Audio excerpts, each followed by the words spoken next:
Joining us now for more is Republican Congressman Marlin Stutzman of Indiana. Thanks for your time tonight.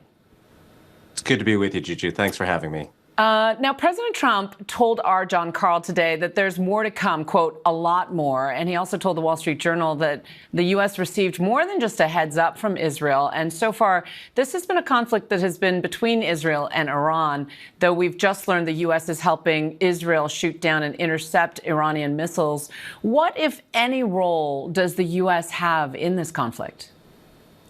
Well, I was with actually Prime Minister Netanyahu about 2 weeks ago in Jerusalem, and you could tell the top of his mind at the time was the hostages in Gaza, but secondly was, of course, Iran. And we were told before we went to Israel that the attack was, within this 60-day window. It could happen at any point.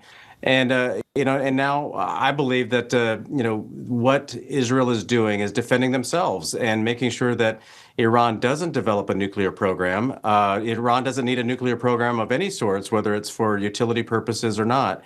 And frankly, not only should America stand with Israel on this, but I wish other countries in the Middle East would do as well, because if Iran has a nuclear weapon, they're a threat to Saudi Arabia, they're a threat to Turkey, but obviously, we know that Israel is the primary threat, and so hopefully we can bring others to the table to support all of us to stop Iran from having a nuclear weapon. Now, we know that during a phone call on Monday, President Trump had urged Netanyahu not to attack Iran, that the attack went through anyway.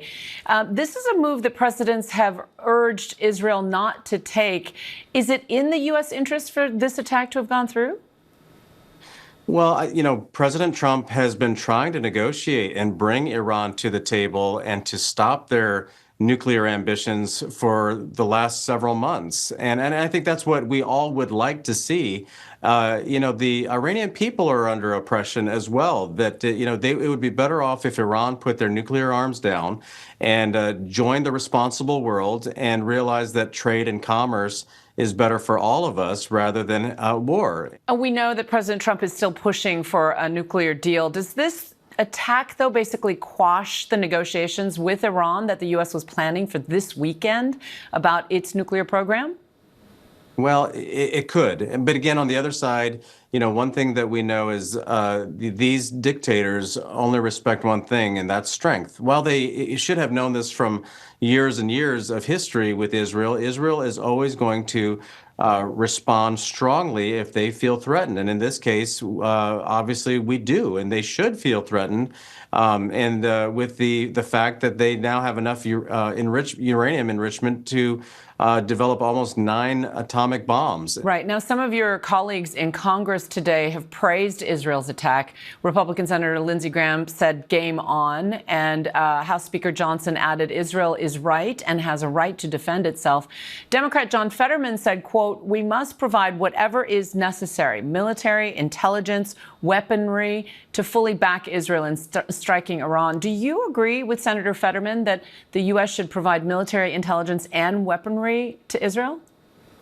I believe that President Trump and Prime Minister Netanyahu are working hand in hand. When we met with Ambassador Huckabee while in Israel, he was sharing with us that they are working so closely together. And I believe that President Trump's ultimate objective was to end this with diplomacy, not to have to go to the means that is happening now today. But Israel has every right to defend themselves. I saw that on the Gazan border where Hamas attacked Israel from the south. And of course, the Houthis are sending in rockets from Yemen. I had to go to a bomb shelter a couple of times while I was in Israel. So they're living with this every day. And Iran is the primary sponsor of this activity, and they have to be stopped. Well, we appreciate your insights into the region. Indiana Republican Congressman Marlin Stutzman, thanks so much for joining us.